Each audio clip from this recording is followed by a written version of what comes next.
Alright, so we're back. This is going to be a quick stream.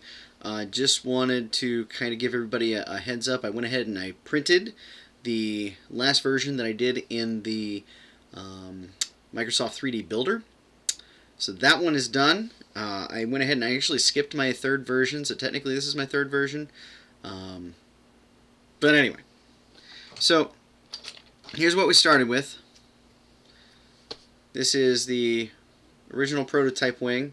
Now I actually don't have my Rainbow Dash figure here today because my kid insisted on taking her to school. But never worry, I have this floppy headed thing. I think this is Twilight Sparkle. And we have these wings which will fit. This is a universal port on the back of this particular generation of figure. So again, not sure what it was ever intended for, but you can certainly imagine all sort of accessory. So here's the original fit. That's the small wing, which does have its own charm. Unfortunately, it does limit the head rotation. You can see just rotating it just far enough is just going to pop that right off. So that was problematic. Not a bad piece, honestly, very clean piece, but nonetheless needed a little work. So then in my semi 3D builder tutorial slash me wanting to make something a little bit better, I spread the wings out and modified. Now I did end up creating what is essentially I think this is a car emblem. I don't know if it's Chrysler or what, but it doesn't matter. This thing definitely fits on the pony still. It has the same peg size, so you can see it fits right there. And that's better. You know, it's got a much better range of movement from the head. Now, the hair is just going to get in the way. I'm not really sure what to do about the hair.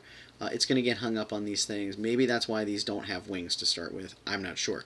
I got to imagine a more flexible material like TPU might solve the issue.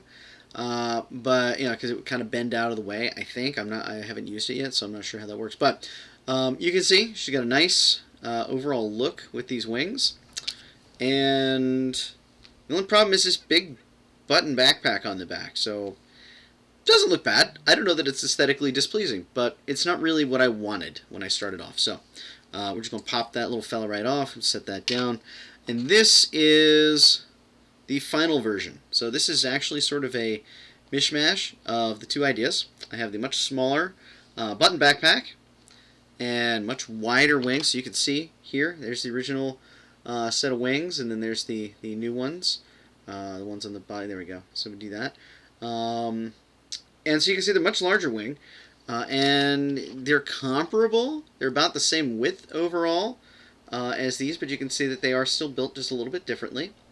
Now I'm going to say this is probably a final version without modifying the material and or maybe rotation of the wings. I haven't decided what to do about that. But this, as you can see, will fit nicely into the back here.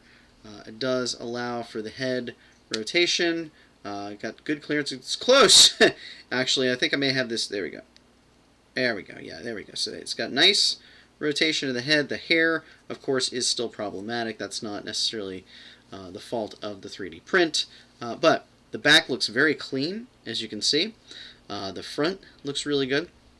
So now I don't know if you can tell, there's actually a little split just here. I'm not going to mess with it because it'll probably fall off. I got a little impatient taking it off of the build plate. So it was still cooling.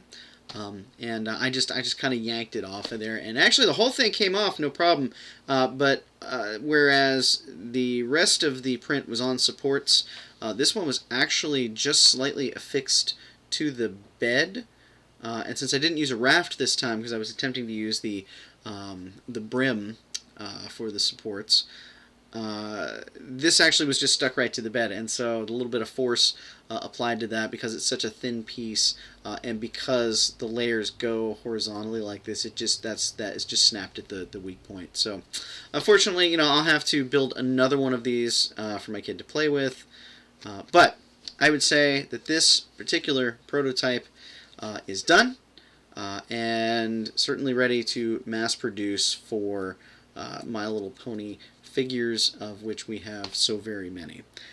So anyway, just wanted to give you all a heads up that I did finish that, and I'm pretty pleased with it. If I do anything more with this particular file, I may update that. If I try TPU, I may update that, but we're going to call it done, and I'm pretty pleased. So anybody that wants to do this sort of thing, it's not that hard. It does take playing around with programs, but something simple like 3D Builder is a great place to start, especially if you're making accessories for action figures, dolls, toys. If you're modeling parts that don't really require a lot of engineering, you could take something like I said you found off Thingiverse and modify it to fit your needs.